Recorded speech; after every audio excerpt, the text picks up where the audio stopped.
Welcome to the show today. I am your host, Daniel Collier, and we are on The Search For. Today we are looking at the millennial reign of Christ and the camp of the saints. For you who do not know about this, there are many who believe that Jesus Christ has already returned and reigned for 1,000 years and now resides in what's called the camp of the saints. Why do they believe this? Well, partially because of evidence that is arising now that proves that history has been altered to such an extreme that we now question the realities of what we were taught in school, what we learned in church, and what is happening in the world today. Remember that Jesus looked at those who were standing there, and he said to them, "There are those of you who are standing here who will not taste death until you see the return of the Son of Man." Truly I tell you, some who are standing here will not taste death before they see the Son of Man coming in his kingdom. Meaning that in their lifetime, he would be returning. And based on that evidence, there are many people who now believe, because of the great and grand structures of castles and buildings and structures and cathedrals, and the ability to build these things with residence frequencies and the ability to create these beautiful structures that make no sense under the timelines and the historical narratives that we were taught, such as ox carts and chisels, that the stones that they used in these buildings were much too hard for the chisels that existed in those days. When Jesus looked at those and said, "In my Father's house there are many mansions, and I go to prepare a place for you," that those structures that we see nowadays were the remnants left over of these structures that Jesus talked about. Now, these are theories, but they are becoming widespread now as people are beginning to learn that there is much more to this world than we have been taught. So in the Search For series today, we are looking at the possibility of the location of the camp of the saints. Now, in the book of Revelation, we read that the armies of the world would be gathered together when Satan is released, and they would gather together to go to war against Jesus and his saints. Revelation 20 verse 9, and Satan's army marched across the earth and gathered around the camp of God's people and the city God loves. But fire came down from heaven and burned them up. 10 And Satan, who tricked them, was thrown into the lake of burning sulfur with the beast and the false prophet. There they will be punished day and night forever and ever. People of the world are judged. 11 Then I saw a great white throne and the one who was sitting on it. Earth and sky ran away from him and disappeared. In the old world maps, we see that the north, even going back into ancient legends, on these maps you will see that the earth and the structures of the land look much different than what we see now. And there seems to be a center location, some call Black Rock area, and that there is a narrow strait that is the entranceway to the camp of the saints. And there is scripture that we also read where it says, "Narrow is the way," when it is talking about getting to heaven. So it is bizarre in some ways, but it is possible that the interpretations or what has been taught to us could very well be a misinterpretation or a purposeful misinterpretation to hide in this short season, if it is true, to hide where this camp of the saints is and the truth of the story that Jesus did reign for 1,000 years and that now the saints are in this place the Bible referred to as the camp of the saints. And they are there until a time when Satan gathers his armies of the world to go to battle against. So, what we are looking at now is trying to decipher and figure out where this camp of the saints is. Those who believe in a flat earth model map believe that it is in the center area called the North Pole. There are also some who believe that it's beyond the ice wall in Antarctica. Now, this possibility could be real, as we have seen ancient maps as well, showing that there is land masses beyond the Antarctica. We do have maps of ancient times, showing Antarctica with animals and castles and people living there not that long ago. In fact, maps that go back 1,500 years showing that it's possible that this freeze or whatever has taken place from this thing called the mud flood and the freezing of Antarctica and all these things that took place could have been a more recent event than we have been told. We do know that quite a lot of things were altered in the early 1900s and late 1800s in our history books and in our schools. And it only takes a couple generations to erase the knowledge of the past. So what we're looking at in this odd sense of the word is it true that the Camp of the Saints is either in the North Pole or beyond the Arctic Wall?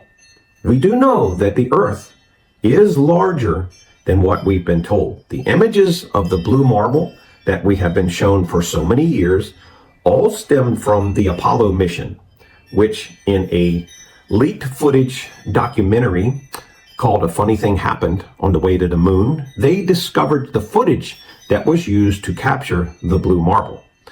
The Apollo was supposed to be almost to the moon at the point at the time that they filmed the Earth.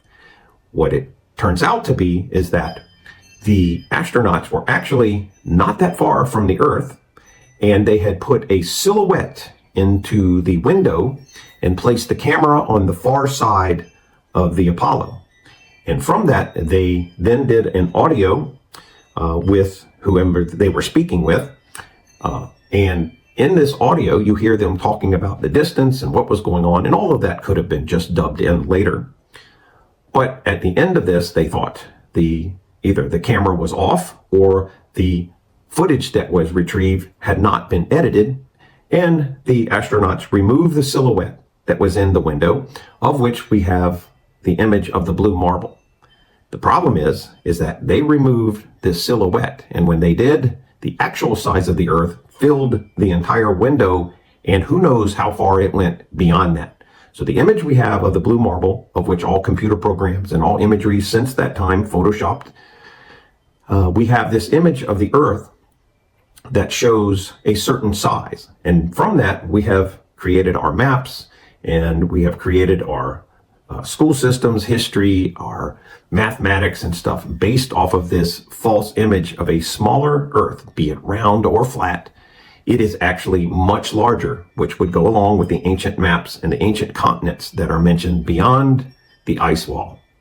So, my friends, you cannot go and begin to deny this when the evidence becomes so real. Many who are on the ship with this of the ball Earth and the things being exactly the way we have been taught in school have never seen this footage, nor will you ever unless you look for it. Now, the size of the Earth being larger could place the fact that aliens and different beings, or possibly smarter people with different technology, can be traveling from those areas, and they're not actually coming from outer space. This is a concept that falls into play here. But today we are focusing on the Camp of the Saints, and it is our premise that it is in the North Pole area. And we find it quite bizarre that now, where you used to see continents on the map or structures in this area, when you go to search it on Google Maps, it is blurred out, a huge region. There are those who say that men have traveled to the North Pole. However, the problem with this is no one has been to the actual North Pole. They just simply walk out somewhere in a general region on the ice, and they place down a marker and begin jumping up and down and claiming they're in the North Pole. But we find this is not actually true. So the research that we have done in Search For is looking into the actual place of the Camp of the Saints. We know that this area, from legend and even in current times, no one is allowed to travel there. But we find a bizarre documentary of this from an admiral. His name Admiral Byrd. He was the most decorated and the youngest admiral, and he led several trips to the Antarctic, studying the area, and even claimed that when they went down there with a fleet of ships, that they encountered UFOs and entered into battle with them and lost that battle and came back with a crippled fleet. So this is quite bizarre, but the most odd encounter is his trip to the north, going to the North Pole, and his encounters then with being his airplane being taken over and then guided in by craft and landed without them. This craft landed his airplane and he was taken into a city. Now, what's very strange about all this, being an admiral, it would be odd that he would make very crazy claims on a funded mission, that when he passed away, because they began trying to label him as crazy, they went in and confiscated his all of his notes, his works, and his recordings of the events that happened. Much like they do to doctors who discover cures for certain diseases, they will go in and capture all of their information, and oftentimes they will destroy it. We also know that when Tesla died, the government went in and captured all of his information, and we never saw it again. So in this episode of The Search For, we are looking at the possibility of the location of the Camp of the Saints. Now, we cannot know for sure if this is it, just as I have not traveled there. We do know that the information surrounding this area is quite shrouded and quite covered up. There is a reason for this, and we do not believe that it is someone hiding some kind of protective technology for their country. We believe that it is a systematic and a worldwide cover-up to hide this information from you, from the knowledge of where the Camp of the Saints is and where Jesus, if still reigning on this earth, could be located.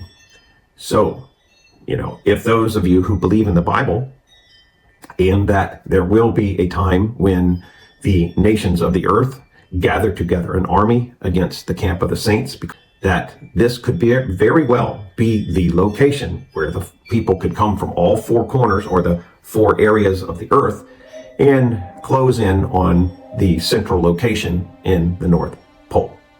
So this is speculative, but this is very interesting to begin opening the doors. We will discuss this matter further on our inner circle that you can join and begin to enter in information on your own, investigate and share information with others, and provide us with more details. We will also discuss things that may not be allowed on this platform that you may be interested in. So you can find a link to join up with this discussion group and this inner circle in the link below in the description. The description area is located just below the video, where oftentimes you will see something that says more. You will also find there a book that will help you in your search for answers called Reason to Believe. This particular book goes into very much detail into helping you realize that the world we have been taught, the information we have been shared, has greatly been a deception. It goes into information that shows you in a provable manner that cannot be denied that we are being led astray on a spiritual basis, a historical basis, and a reality basis. Also, we have another book for you because we know that the forces at work in this world today are working to deceive us in a financial manner, in a health manner, in a psychological manner. And if you would like to further grow yourself in the manner that God wishes you to grow with thoughts and insights, we recommend you getting this book called Millionaire Mindset. And yes, it has my face on it. And this book is not necessarily just about becoming a millionaire, but the mindset of becoming wealthy in mind and wisdom like Solomon.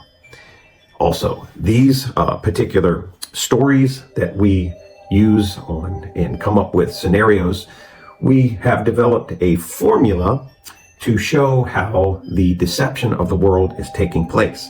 And so you can find a link for this formula below. And within that, you can watch a video that describes how to use it and how to apply it with AI to create podcasts, to create mini books, or to create scenarios that answer the questions, hard questions about life and how we might be being deceived about the world we have been taught about.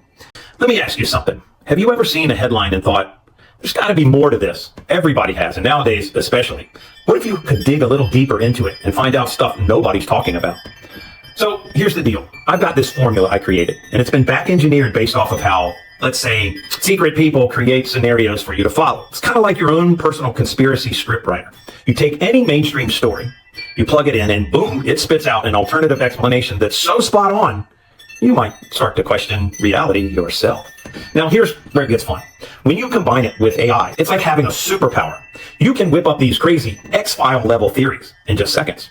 Use it for blog posts, use it for podcasts, you can use it for videos, or just to mess with your own head. The best part is, it's so good, it might even convince your woke friend. Ha! Maybe. But look, it's all for entertainment, mostly. So if you're curious, if you like to live outside the box, or if you just want to see what they may not want you to see, you can check it out below. It is what we use for most of our alternative theories in our podcast and our videos, because it is the formula that possibly someone uses to pull the wool over the world's eyes. You're going to love this formula. Get it in the link below. You get a video that comes along with the training and proof behind it, as well as your own copy to use to become like Sherlock Holmes for all the things that you question and want answers about. It's a lot of fun, and it answers a lot of serious questions you've been wondering about. The Silent Dominion. A non-fictional scenario of how a remnant of fallen angels maintain dominion of the known realm of Earth after the millennial kingdom of Jesus, and the saints have gone to the camp of saints possibly in the true north hidden by the blocking out of the areas on satellite imaging. In the high offices of power, where wealth, influence, and decisions affecting millions converge, a secretive network existed, unseen to the masses. These were not ordinary people. They had been chosen. They had volunteered, in exchange for knowledge and power, to carry out a hidden agenda that spanned centuries, an agenda orchestrated by remnants of ancient fallen beings. After Christ's millennial reign had ended, a cataclysmic event had buried the remnants of that kingdom. Satan and the fallen angels, though bound by divine law from directly interfering in human affairs, found ways to manipulate the course of history. Forbidden from acting physically, they sought those who were willing to act on their behalf, humans they could endow with hidden knowledge, influence, and power. The recruitment process was subtle but deliberate. They didn't appear in dark robes or perform sacrificial rituals, at least not at first. The fallen angels whispered through dreams, through influential figures, and through ideologies disguised as philosophies or religions. A struggling politician, a high-ranking military official, or a rising tech mogul would be approached, quietly, efficiently, and without spectacle. The offer was simple: serve us, and we will give you the knowledge to control economies, shape nations, and rise to unimaginable power. The initiates were slowly brought into the fold. They were given access to ancient, guarded texts, not mythical tomes but documents that revealed how to manipulate societal structures, financial systems, and media narratives. These teachings were not entirely foreign. They were extensions of principles humans already used, but fine-tuned, enhanced, and weaponized. The fallen angels, with millennia of observation and understanding of human nature, knew exactly how to cultivate power. They gave their followers access to strategies that allowed them to control political factions, influence economies, and manipulate cultural trends. There was no need for overt possession or supernatural displays. The knowledge itself, honed and precise, was more powerful than any overt interference. The structure. At the top of this hierarchy were a select few, the elite, who directly communicated with the fallen angels. They acted as intermediaries between the angels and the human world. These were powerful individuals, leaders of major industries, financial systems, and governments. Some were born into this structure, while others rose through merit or ambition. Each was bound by a single, unspoken law: absolute secrecy. Below them were the handlers, individuals responsible for recruiting and managing lower-level operatives. These handlers infiltrated corporations, governments, religious institutions, and media outlets. They weren't obvious. They might appear as respected CEOs, influential religious leaders, or charismatic social media influencers. Their role was to guide public opinion, destabilize movements that opposed their agenda, and create chaos where control could be gained. At the base were the operatives, those who carried out specific missions.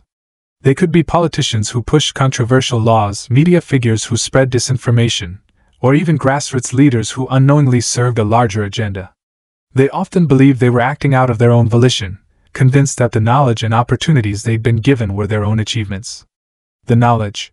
The fallen angels gave their human followers access to ancient principles, ways to control economies through debt manipulation, to shape cultures through entertainment, and to divide societies through orchestrated conflicts.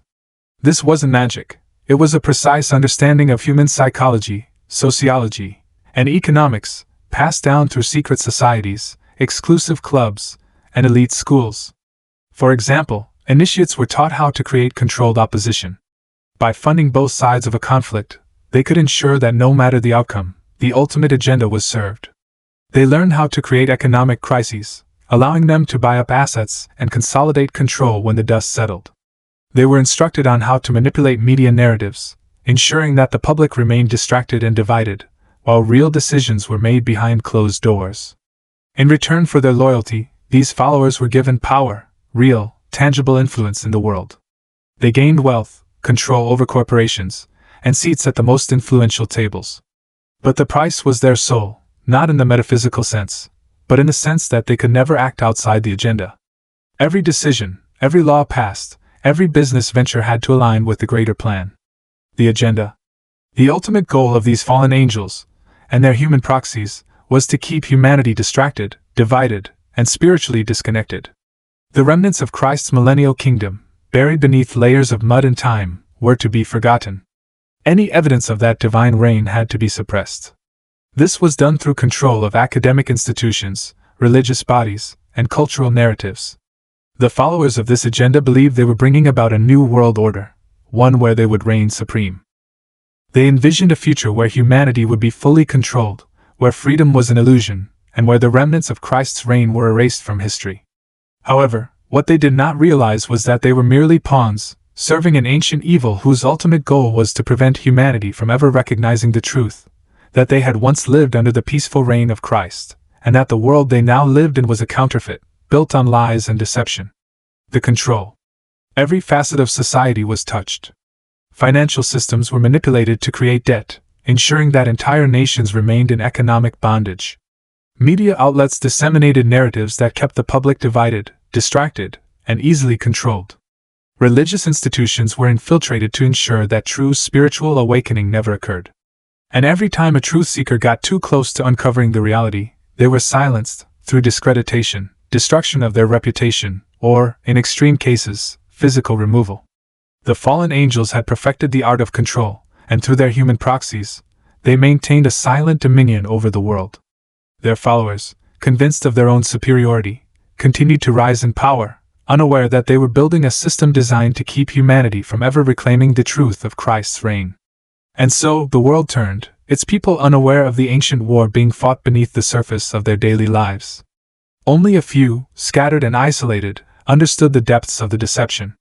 They knew that while the fallen angels and their followers controlled the systems of the world, they could not control the hearts and minds of those who still remembered the truth, that Christ had once reigned, and that his kingdom would rise again.